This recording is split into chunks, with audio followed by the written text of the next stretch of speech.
My presentation is about underrepresented populations in STEM fields, science, technology, engineering, and math. So, how family systems can affect student matriculation and success. First, some background information. I chose this topic because I'm a technology education teacher in a diverse school district. One problem that we face is that the lack of diversity within our specific discipline and classrooms. Ideally, we would like our classrooms to reflect the student demographic both in gender and race. Underrepresented populations, or URPs, include minorities and women. Much of this presentation will discuss and possibly challenge your thoughts on race, gender, and bias. I encourage you to begin by taking at least one of the implicit bias tests if you have not ever done so before. I recommend the test on race or gender science.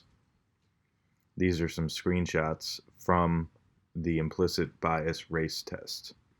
If you click on the link here, it should take you to this site where you'll be able to choose from a variety of implicit bias tests. When you click on it, it'll have a little explainer about what the test is like. It will then gather some basic information about you, and then it will jump into the test. So, diving in. My first source deals with uncommon strategies for a common problem, addressing racism in family therapy. One of the authors of this journal was the great Kenneth Hardy. So, a summary. This article discusses and explains issues of race within therapy and suggests ways in which the practitioner can improve upon these issues. Although not specifically mentioned in this publication, implicit bias is certainly a factor that is covered. Two key terms are racial awareness and racial sensitivity, which both play a role in how one conducts themselves in a therapeutic context. As a white male, I certainly have implicit biases that are assumingly uncontrollable. That is, until I begin to recognize that bias, and then I read and learn more about it and research how it can affect my own behavior and assumptions. So, it is important to understand your racial awareness and racial sensitivity in order to effectively address problems. Race and racism have a great effect on our daily lives.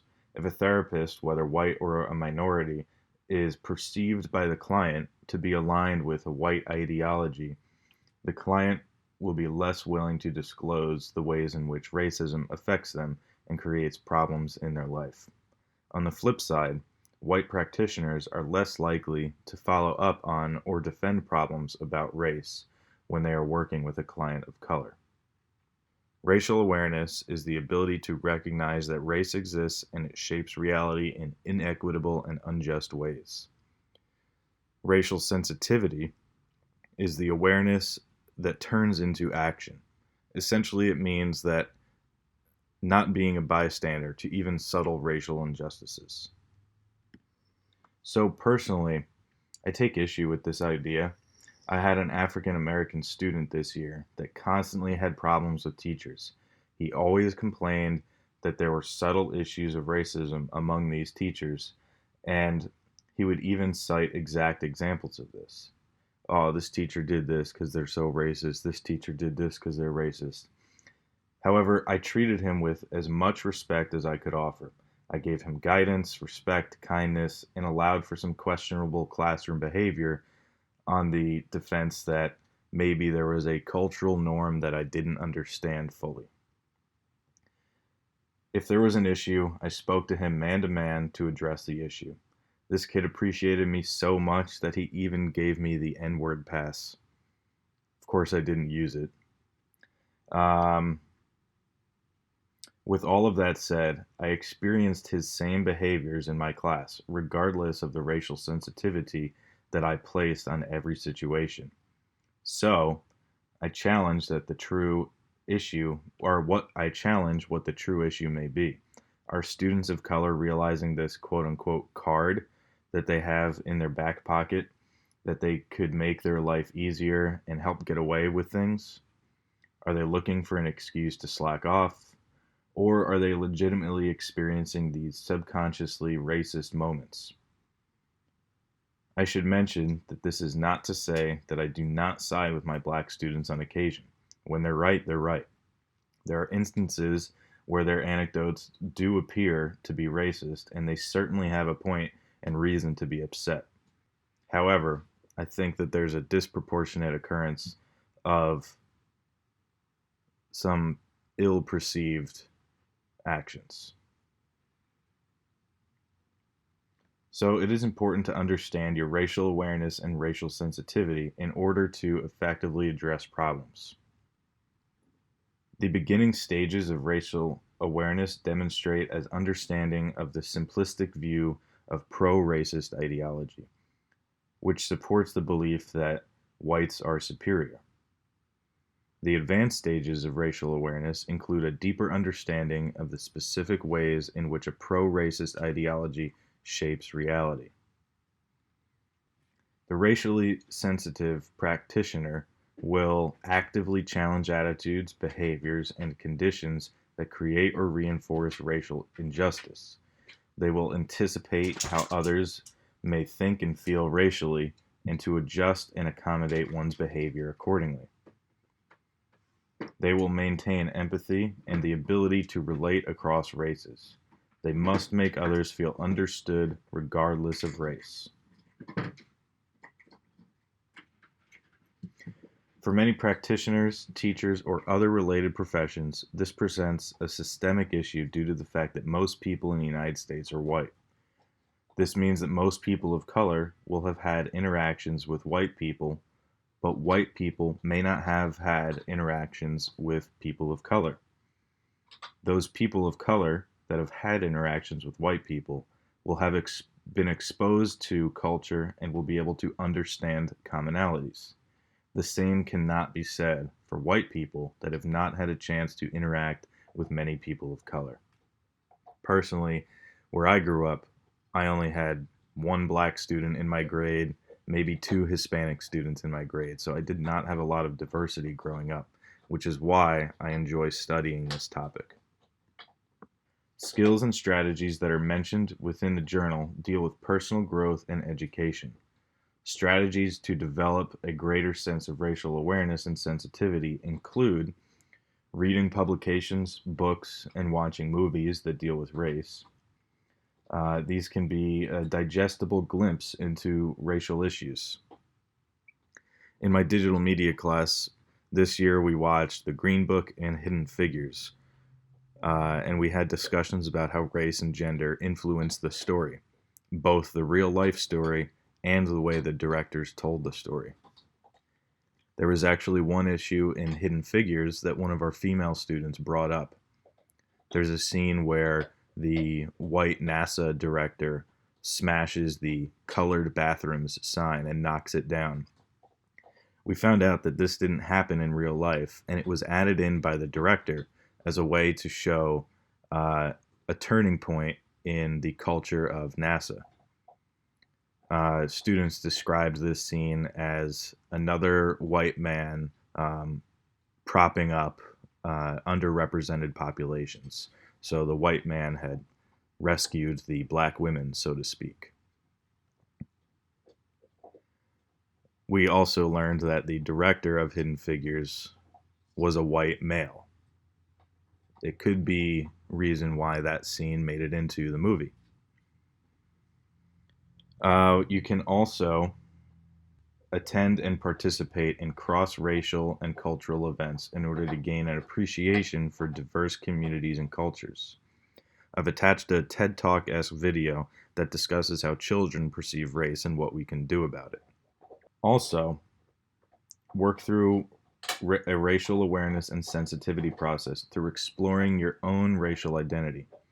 Similar to the way a therapist would create their own genogram, one could also use the following questions to develop one's own racial identity. The questions are as follows. How do I define myself racially? When did I become aware of race and skin color in general? What about my own skin color? The questions go on, and I'll finish with the last two for the sake of time. Have I ever dated cross-racially? Why or why not? How many friends of different race do I have? You can find the rest of the questions in my notes section. By answering these questions, one can gain a better understanding of how they perceive and understand race, simply by the act of acknowledging basic experiences or beliefs. That is also one of the points of the implicit bias test. My next journal deals with Voices of Family Therapy doctoral students. I felt this was important to include because, one, it aligned pretty closely with what we're studying, family therapy, and also had important information about statistics. So, research was conducted in order to determine the factors that influence career aspirations of doctoral students of color, specifically in family therapy programs. I found this to be an interesting article because it mentioned the overall population trends in multiple fields of study. Within the research, participants discussed barriers to overcome and interventions that helped them. Also highlighted was that in the past few decades, there has been a push from universities to have their student and faculty body reflect the U.S. demographic. Minority population is at 41%. White population is at 59%. However, white people account for 80% of undergraduate and graduate teaching forces. The research aims at discovering the reasons why there is a disproportionate amount of white students and teachers. So, some key points are there are supportive and non-supportive experiences within the programs. Supportive experiences include a faculty support was very important. When a faculty member took interest in the student, it had an impact on their confidence level in regards to presentations and networking opportunities. Another is the faculty's sensitivity toward unique needs of the individual, playing a big role in one's ability to complete work. And lastly, students that felt a sense of connection to a community benefited greatly. For many, this was simply being a member of a cohort that primarily was comprised of individuals of the same race or ethnic background. There was also an emphasis on mentorship and educational support. Students reported having a faculty member introduce them to notable people within the field helped them find their confidence. Faculty advising students on how to present papers and produce publications also added to their confidence. It was mentioned that the push, feedback, and support from their mentors greatly impacted their success and gave them the confidence to move forward. The unanimous non-supportive experience had to do with financial aid. All of the participants in the study had remarked that there was a lack of research funding or financial aid, and it was an issue that made it more difficult to continue. This certainly presents a systemic issue due to the fact that there is a disproportionate number of URPs that are in low socioeconomic bracket than there are their white counterparts. Of course, there are avenues in which URPs can acquire financial aid and grants. However, many are not aware of all of the resources that might be available to them, or they might feel that they don't deserve them. It is clear that consistent support from faculty is important. There should be an emphasis on teacher involvement through the student's educational process. Involvement can be defined as an increased face-to-face time and positive feedback. This next section goes into not a psychological journal, but instead one closer to my field of study. This one goes into the National Study of Living Learning Programs, or LLPs. A living learning program is defined as an educational program based on the concept of supporting URPs in their pursuit of higher education in STEM fields. LLPs consist of cohort housing, mentorship and academic advising, planned gathering for studying, labs, and socializing, and financial support. These programs exist across the country. Typically, students accepted into LLPs are URPs, underrepresented populations, or come from low socioeconomic status. However, they are finding much success with LLPs, and they have been expanded to all races, socioeconomic levels, and majors. Feel free to click on this video link to see testimonials of students involved in LLPs. One of the biggest factors from this was that they develop a sense of community, belonging, and family. Findings from the studies include that overall students experienced a smoother transition into college when in an LLP. Students attributed this to discussions of academic issues with faculty and study groups, an academic supportive residence hall environment. First-generation college students benefited specifically from peer counselors and other residence hall resources. There was also a socially supportive residence hall climate.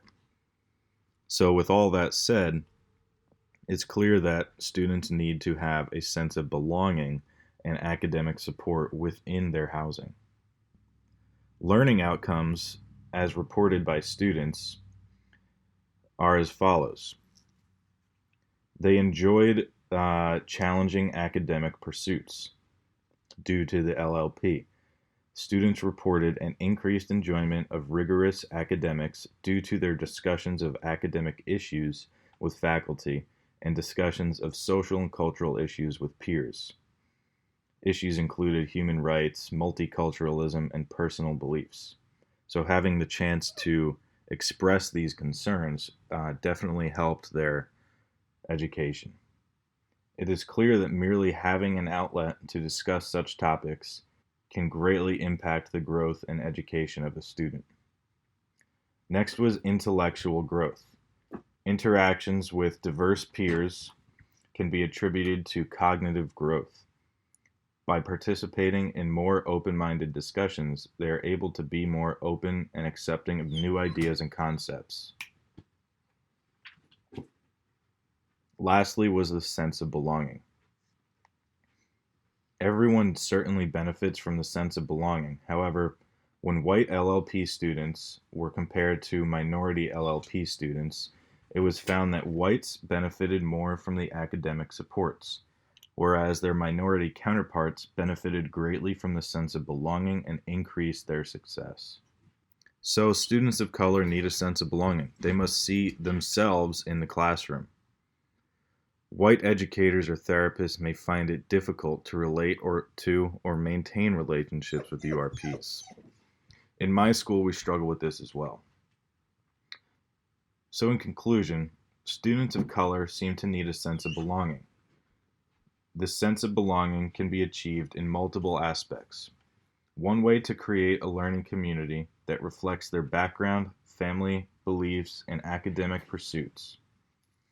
Another way is to diversify the faculty so that students of color can see themselves in the classroom.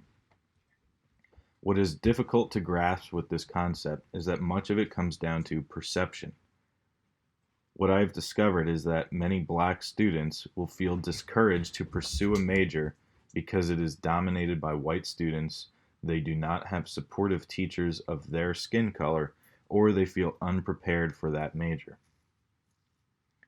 As a white educator or therapist, we cannot change our skin color, and this underlines the most frustrating part about the lack of diversity. It is not enough for me to say to a group of black students, come into my class, you are welcomed here, you matter, and I know you can succeed. The barrier of race is difficult to overcome for many URPs. Some research shows that URPs were actually bullied by their white male counterparts. After my department learned about this research, we decided to create an engineering course just for female students. It was called something like women's principles of engineering.